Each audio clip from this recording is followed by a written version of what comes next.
Selection sort.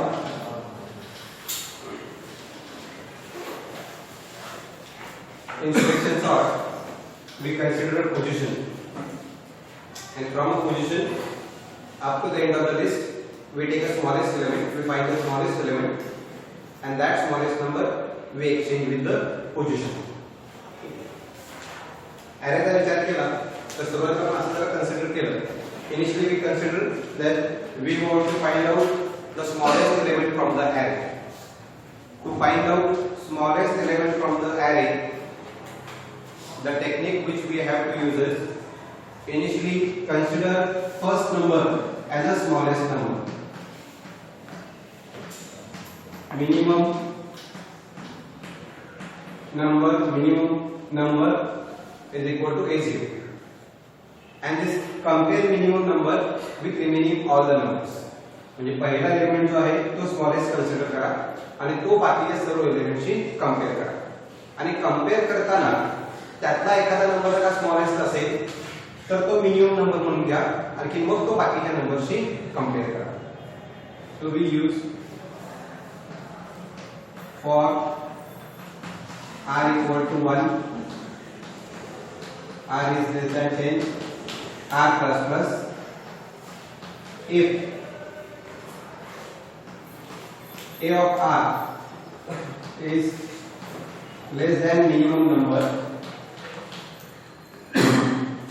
then minimum number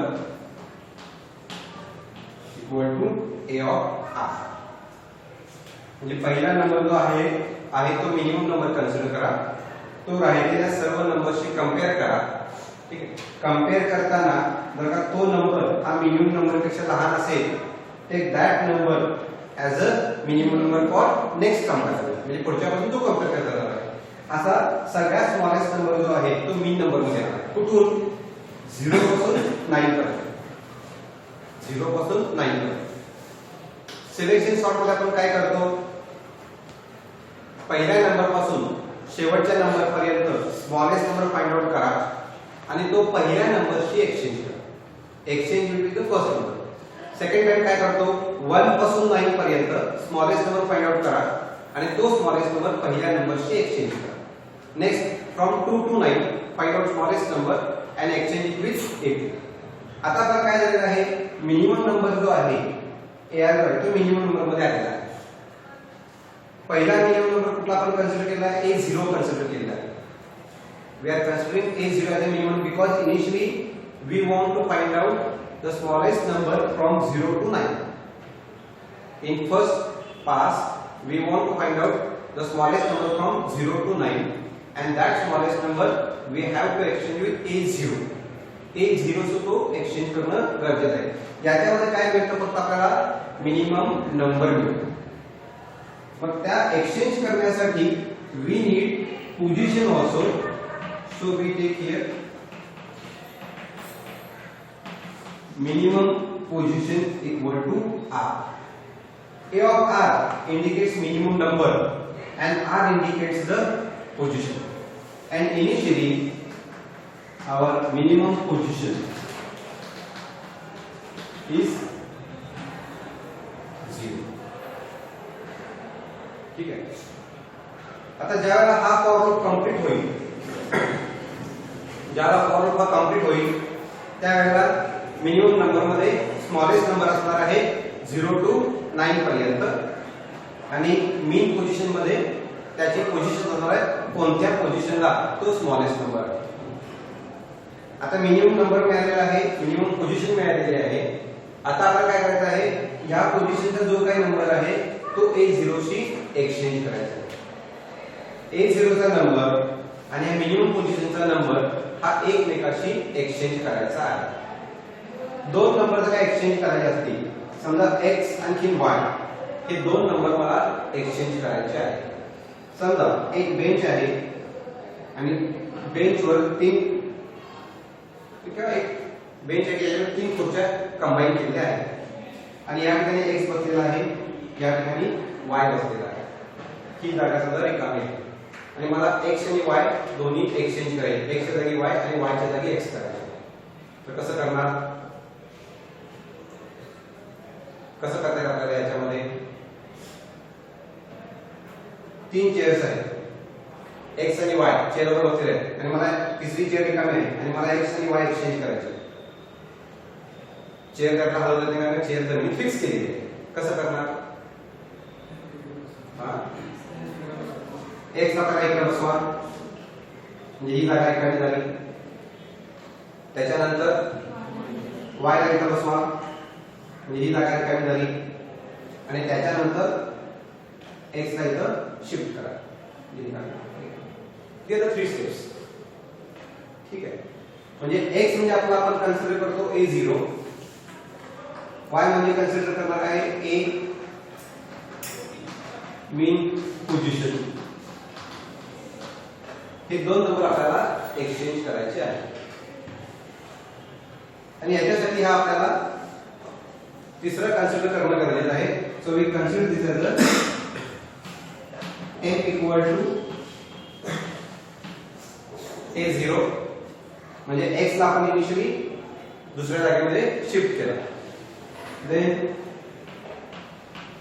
a0 equal to a mean underscore position. म्हणजे असा जर का विचार केला, this is your a0, this is your a main position and this is your 10. पहिल्यांदा 10 मध्ये a0 ची व्हॅल्यू घेतली, means we are copying this value into the 10. त्यानंतर a0 ला आपण a मिनिमम पोझिशनची व्हॅल्यू ट्रान्सफर करतो, म्हणजे ही व्हॅल्यू इथे येणार. And then a mean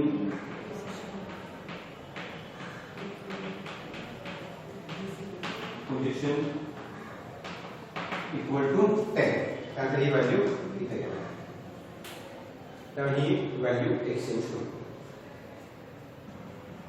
When this is from 0 to 9, we have taken a smallest element. त्या smallest element ची पोझिशन फाइंड आउट केली आणि त्यानंतर a0 नंबरशी तो एक्सचेंज केला.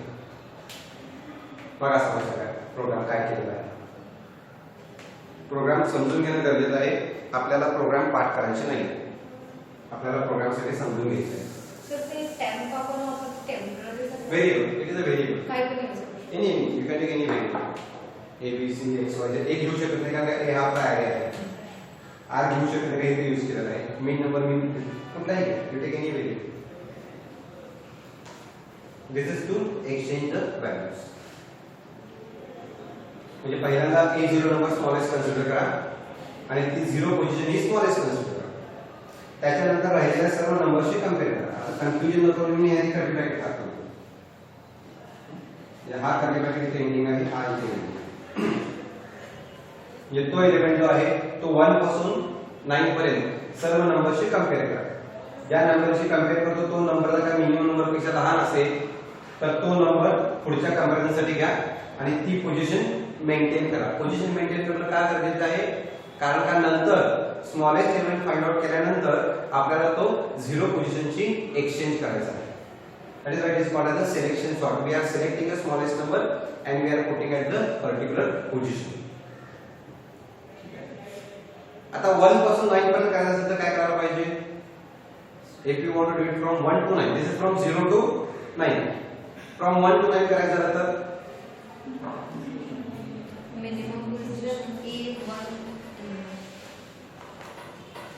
1 पासून करायचं असेल तर या ठिकाणी 1 करणं गरजेचं आहे. ही पोझिशन 1 घेणं गरजेचं आहे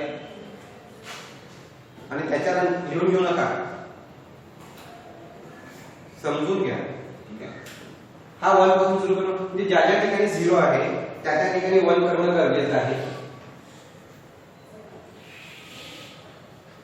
आणि या ठिकाणी काय करणं गरजेचं आहे? We have to make this as a 2. So it will make from 1 to 9. 2 to 9 करायचं असेल या ठिकाणी 2 2 3 2 like this we have to go on. म्हणजे या ठिकाणी जो नंबर आहे 1 2 3 आणि 4 या ठिकाणी नंबर आणि तो इथे एक मी एक्स्ट्रा कन्सिडर केला आहे. इथं जो काही 0 0 आहे तर या ठिकाणी 1 कन्सिडर केलेला आहे. Rest part is same. Selection short मध्ये we start comparing from 0 to 9.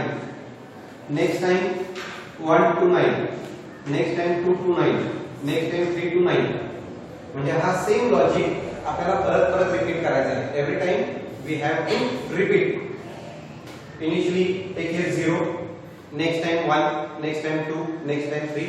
Like this we have to continue. So that we can do with the help of for position equal to 0, PO is less than 9, POS plus plus, open curly bracket and close curly bracket. म्हणजे या ठिकाणी तर ज्या ठिकाणी आपण 0 use केलेला आहे त्या ठिकाणी यूज करणार POS, या ठिकाणी यूज करणार POS. पोजीशन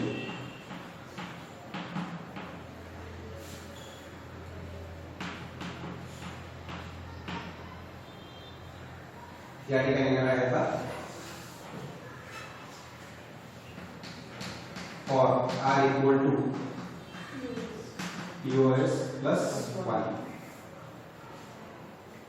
म्हणजे इनिशियली POS असणार आहे 0. This will work for 0 to 9. Then POS plus plus, it becomes 1. This will work from 1 to 9. Then POS plus plus 2 to 9, 3 to 9. This will go to 8. The last number 8 and 9. We cannot compare 9 with 9. काय ते 8 is less than 8 and here again less than 10.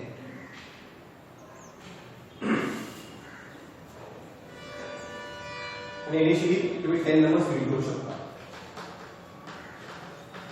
Printf slash n input any 10 numbers for r equal to 0, r is less than 10, r plus plus, scan percentage d amperes AR. म्हणजे हा 10 numbers read करणार, हे 10 numbers sort करणार आणि त्याच्यानंतर आपल्याला 10 numbers print करावे लागणार आहे. आता याच्यामध्ये तुम्हाला प्रत्येक इटरेशन नंतर म्हणजे पहिल्यांदा POS मध्ये 0 आहे. 0 झाल्यानंतर 10 नंबर कसे आहेत, त्यानंतर 1 to 9 झाल्यानंतर नंबर कसे आहेत, हे प्रत्येक इटरेशन नंतर जर का नंबर प्रिंट करायचे असतील तर या ठिकाणी आपल्याला परत एक फॉर लूप यूज करणं गरजेचं आहे. printf slash n pass number equal to percentage d POS plus 1. Initially POS ची व्हॅल्यू काय असणार आहे 0. So this is pass number 1. 0 plus 1. Next time POS becomes 2. Sorry, 1. It becomes pass number 2, 3, like this. Then for r equal to 0, r is less than 10, r plus plus, printf percentage 6d a of r. त्यामुळे काय add करू तर हे पहिल्यांदा initially POS is 0. This will make 0 to 9. त्यातला smallest number find out करणार, तो smallest number exchange करणार and then it prints the number. Pass number 1. Then POS plus plus it becomes 2. Sorry, it becomes 1. Less than 9. Yes, it will get the smallest number from 1 to 9. तो 1 से exchange करणार आहे. Then pass number 2 ते number सगळे print करणार आहे. Then again POS becomes 2 less than 9. Yes, it will get from smallest number 2 to 9, exchange it, then it will print from 2 to 9. Like this it will go. त्यामध्ये slash n pass number तो print करेल आणि त्याच्या पुढे हे सर्व numbers print करू. इथं स्लॅश एन नाही, we don't have any slash n, so it will print on same manner. Like this we go on printing the numbers. आणि वाटतं सगळ्यात शेवटी ह्या फॉर्म नंतर परत तुम्ही फायनल प्रिंट करू शकता. फायनल सॉर्टेड लिस्ट इज, आणि ही प्रिंट तुम्ही प्लेस करू शकता. This is the program for selection sort.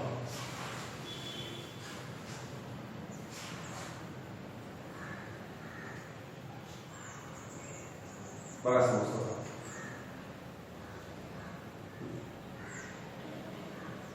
काय केलेलं आहे समजून घेणं गरजेचं आहे.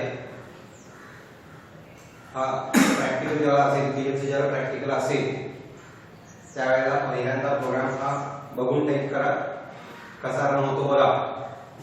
ठीक आहे. रन झाल्यानंतर मशीन्स एक्सचेंज करा आणि मशीन बदलल्यानंतर त्या मशीनवर परत प्रोग्राम बिनबग करा. म्हणजे पहिल्यांदा प्रोग्राम बघून करा, 10 नंबर्स रँडम इनपुट करा आणि सॉर्टिंग कसं आउटपुट येते बघा. ते प्रॉपर सॉर्ट होत नसेल तर मला विचारा, आपण प्रॅक्टिकलच्या वेळेला ते सॉर्ट करू. आउटपुट परफेक्ट आल्यानंतर काय करायचं, परत मशीन एक्सचेंज करायची आणि त्याचा बिनबगता प्रोग्राम करायचा. बिनबगताच प्रत्येकाने करा, कारण आपल्या लॅबमध्ये 18 ते 20 कॉम्प्युटर्स आहेत, आपण 16 जण आहेत, त्याला आरामात प्रत्येकाला एक कॉम्प्युटर येऊ शकतो. प्रॅक्टिकल ज्याला आपल्याला प्रत्येकाला सेपरेटच करायचं आहे. ज्याला प्रॅक्टिकल परफॉर्मन्स असेल त्याला प्रत्येकाला सेपरेट परफॉर्मन्स करायचा आहे. त्यामुळे प्रत्येकाने इंडिव्हिज्युअली करा. आणि जर का तुम्हाला काय प्रॉब्लेम वाटला तर मला सांगा, आपण इथे लॅबमध्ये परत घेऊ का, लॅबमध्ये बोर्ड आपण परत बोर्डमध्ये घेऊ शकतो. परंतु प्रत्येकाने स्वतःहून प्रोग्राम करणं, समजून घेणं करणं गरजेचं आहे. अनफॉर्च्युनेटली आपण कॉम्प्युटर ब्रांच निवडलेली आहे. ठीक आहे. कॉम्प्युटर ब्रांच मध्ये माझा वैयक्तिक अनुभव सांगतो. म्हणजे मी पहिली 5 वर्ष डिपार्टमेंट इंजिनिअरिंग कॉलेज कॉड्यामध्ये शिकवत होतो, त्याच्यानंतर मी सीडॅक मध्ये शिकवत होतो आणि त्याच्यानंतर परत आलेलो आहे. मधली जवळपास एक 18 वर्ष मी प्रोफेशनल टीचिंग करतो. प्रोफेशनल टीचिंग म्हणजे इमिजिएटली तुम्हाला मुलांना शिकवलेले जॉब करावा. आता तर तुमचे आता जेव्हा तुम्ही इंजिनिअरिंग कॉलेजमध्ये करता, कुठलाही इंजिनिअरिंग कॉलेज हे जॉब देण्यासाठी सध्या रिस्पॉन्सिबल नाही. किंवा जरी जॉब मिळाला नाही, तुमची सिनियर मला कॉलेज जाऊन बसत नाही प्रिन्सिपल पुढे मला जॉब द्यासाठी, बसत नाही. परंतु जेव्हा तुम्ही प्रायव्हेट इंडस्ट्रीमध्ये टीचिंग करता, जसं मी जसं सीडॅकमध्ये टीचिंग करत होतो, त्यावेळेला कोर्स झाल्यानंतर मुलांना जॉब देणं कंपल्सरी गरजेचं असतं. आणि जॉब नाही दिला तर मुलींना बसतो की आम्ही तुम्हाला 1 लाख रुपये फी दिले, आम्हाला जॉब हवा आहे, आम्हाला बाकीचे काय पैसे परत द्या, जॉब द्या. अशी प्रोफेशनल इंडस्ट्री असते. भले तुम्ही ते 1 लाख भरा, तुम्ही जर का सेक्रेटरी ऍडमिशन घेतला तर 3 वर्षाची फी 3 लाख होते. कारण कुठलाही मुलगा जर प्रिन्सिपल समोर बसत नाही किंवा एचओडी पुढे बसत नाही, मला जॉब द्या, बसणं गरजेचं आहे. खरं पण बसत नाही. परंतु ज्याला आपण प्रायव्हेट क्लास करतो तेव्हा मात्र हक्काने नसतो की आम्हाला जॉब पाहिजे. ठीक आहे. त्यामुळे त्या केसमध्ये जर का तुम्हाला स्वतःहून प्रोग्राम येत असतील तर जॉब मिळणार आहे, नाहीतर जॉब मिळणार नाही. अनफॉर्च्युनेटली का म्हटलं आपल्याला अनफॉर्च्युनेटली, बीई झाल्यानंतर आपण हे प्रोग्रामिंगशिवाय दुसरं काही करू शकतो. दुसरं म्हणजे कॉम्प्युटर फील्डमध्ये आपण हार्डवेअर नेटवर्किंग करू शकतो, वेब डिझायनिंग करू शकतो, अँड्रॉइड डेव्हलपमेंट करू शकतो, प्रोग्रामिंग करू शकतो, ऍप्लिकेशन डेव्हलप करू शकतो. याच्या व्यतिरिक्त काय करू शकतो? म्हणजे समजा माझ्या वडिलांचा वडिलोपार्जित समजा कन्स्ट्रक्शनचा बिझनेस असेल आणि मी जर का कॉम्प्युटर फील्डमध्ये जॉब मला मिळाला नाही 1 वर्ष, तर मी असं म्हणू शकत नाही की मी वडिलांची साईड बघतो, कारण सिव्हिल आपल्याला काय माहित नसतं. आपण काय करू शकतो, त्या साईडचे जे काय अकाउंटिंग वगैरे आहे, सगळं जे काय इनवर्ड आउटपुट आहे ते कॉम्प्युटराइज करू शकतो. तो बार 10 मिनिटचा काय आहे, 12 मिनिटचा काय आपण एक्सप्लेन करू शकणार नाही. नॉट पॉसिबल, कारण आपल्याला माहितीच नाही. मेकॅनिकल इंडस्ट्री असेल तर त्याच्यावर आपण काही करू शकणार नाही, लक्षात घ्या. परंतु समजा मी मेकॅनिकल इंजिनियर आहे, माझं बीई कंप्लीट झालं आणि नंतर मला वाटतं की नाही मला कॉम्प्युटरमध्ये शिकायचं आहे, मी जर का प्रामाणिकपणे 6 महिने ते 1 वर्ष जर का प्रामाणिकपणे कॉन्सन्ट्रेशन करून शिकलो तर मला जॉब मिळू शकतो. म्हणजे मेकॅनिकल इंजिनियर हा आपल्याकडे कॉम्पिटिशनला येऊ शकतो, सिव्हिल इंजिनियर येऊ शकतो, इलेक्ट्रिकल इंजिनियर येऊ शकतो, प्रोडक्शन इंजिनियर येऊ शकतो. प्रामाणिकपणे जर का 6 ते 1 वर्ष 6 महिने ते 1 वर्ष जर का प्रामाणिकपणे शिकला तर तो कॉम्पिटिशनला येऊ शकतो. पुढचा प्रॉब्लेम काय आहे, आपण ज्यावेळेला बीई होतो बीई कंप्लीट झाल्यानंतर सुद्धा डिस्टिंक्शन मध्ये क्लिअर झालो, मला 80% मार्क पडलेले आहेत किंवा 50% मार्क पडलेले आहेत, एक मनात एक हे राहतं की मला कमीत कमी 15,000 नोकरी मिळायला पाहिजे, मला बाकीचं काय माहिती नाही. मग कधी कधी काय होतं, मुलं 8,000 नोकरी पण सोडलं, 8,000 नोकरी करायची, 9,000 करायची, मला कमीत कमी 15,000 पाहिजे. आणि हेच मेकॅनिकल सिव्हिल करून पोरं काय करतात की बीसीए झाली पोरं, एमसीए झाली पोरं वगैरे ती 17,000 काम करतात, कारण त्यांना एंट्री करायची आणि त्यामुळे आपल्याला जॉब आहे. त्यामुळे मी प्रत्येक ठिकाणी गेलो की सांगतो की कॉम्प्युटर इंजिनिअरला सगळ्यांची कॉम्पिटिशन असते, कॉम्प्युटर इंजिनिअर कुणालाही कॉम्पिटिशन करू शकत नाही. अगदी पटनी कॉम्प्युटर सगळ्यांना माहित आहे, वेल नोन कंपनी आहे पटनी कॉम्प्युटर. त्याच्यामध्ये एक्सपोर्ट डिव्हिजनचा जो हेड आहे तो हेड आहे सुनील आव्हाड, त्याच्यामध्ये चांगले संबंध आहेत. तो केआयटी कॉलेजमधून प्रोडक्शन इंजिनियर झालेला आहे आणि तो संपूर्ण एक्सपोर्ट डिव्हिजन हँडल करतो कॉम्प्युटर डिपार्टमेंट. आपण त्याला इथं आलो विदिन 1 इयर, आपण त्याला गेस्ट लेक्चर म्हणून आलो, म्हणजे तुम्ही त्यांच्या अनुभवाला he is B production but he is heading whole export division of Patni computers. माझा स्वतःचा भाऊ बी सिव्हिल होता, कॉम्प्युटरमध्ये काम केलं, त्याने क्विन्स्टी कंपनीमध्ये 5 वर्षांनी जॉब केला अदर प्रोग्राम. असे बरेच एक्झाम्पल्स आहेत की जे अदर दॅन कॉम्प्युटर ब्रँचचे लोक आपल्याकडे, कारण आपण कुठे जाऊ शकत नाही, शक्यच नाही, पॉसिबलच नाही आहे. मी असं कधीही ऐकलं नाही की कुठला computer engineer successful civil engineer झालेला आहे किंवा सक्सेसफुल इंडस्ट्रियल झालेला आहे, नाही पॉसिबल. कारण का ते शिकायला खूप वेळ जातो, सिव्हिल आणि मेकॅनिकल शिकायला खूप वेळ जातो, परंतु कॉम्प्युटर शिकायला जास्त वेळ जात नाही, कारण एवढे मॉड्यूल सध्या आलेले आहेत. पूर्वी जो डेटाबेस हँडलिंगचा प्रोग्राम होता, म्हणजे 90 to 93 आमच्या काळात जो डेटाबेस हँडलिंगचा प्रोग्राम होता, आजचा प्रोग्राम बघितला तर खूप इझी झालेला आहे, खूप मॉडिफिकेशन होत आलेले आहे, प्रोग्रामिंग खूप इझी झालेला आहे. त्यामुळे कोणी येऊन 6 महिने केलं की जॉब येऊ शकतो. त्यामुळे आपलं अस्तित्व जर का टिकवून ठेवायचं असेल त्याला एकच ऑप्शन आहे, आपलं प्रोग्रामिंग परफेक्ट पाहिजे. मध्ये बाजूला तुम्ही वाचला की इन्फोसिसमधून 1,000 लोक बाहेर पडली, पटनीतून 1,000 बाहेर पडली, कोण असतात ती अशी बाकीची अदर दॅन कॉम्प्युटर ब्रँच आलेली असतात. ज्याला स्लॅब होईल कंपनी काय करते, आधी बाहेरच्या लोकांना काढा म्हणते, म्हणजे जी मेकॅनिकल सिव्हिल बीसीए एमसीए कोण त्याला आधी काढा म्हणतात आणि सगळ्यात शेवटी कॉम्प्युटर इंजिनिअरची पाहिजे. मग त्यामुळे तुम्ही जर का परफेक्ट केला तर जॉब मिळू शकतो आणि तो जॉब टिकवून ठेवण्यासाठी प्रोग्रामिंग परफेक्ट असणं गरजेचं आहे. कॉम्प्युटर फील्ड अशी एकच आहे की ज्या ठिकाणी ज्याचं शरीर आहे त्याला मिळतं, लक्षात घ्या. म्हणजे मेकॅनिकल सिव्हिल मध्ये एखादा तुम्ही ड्रॉइंग केला तर ते ड्रॉइंग सिनियर मेंबर सांगू शकतो मी केलं म्हणून, पॉसिबल आहे सिव्हिल. खरं कॉम्प्युटर तसं सांगू शकत नाही की सर हा प्रोग्राम मी केला बघा, कारण ह्या जर का प्रोग्राम तटला तर लिहिणारा कोणच एरर काढू शकतो, कारण कुठला व्हेरिएबल कशासाठी यूज करून लिहिणारा म्हणता माहिती असतो, सिनियरला माहिती असतो, सिनियर बॉस वगैरे नंतर लेक्चर काय काम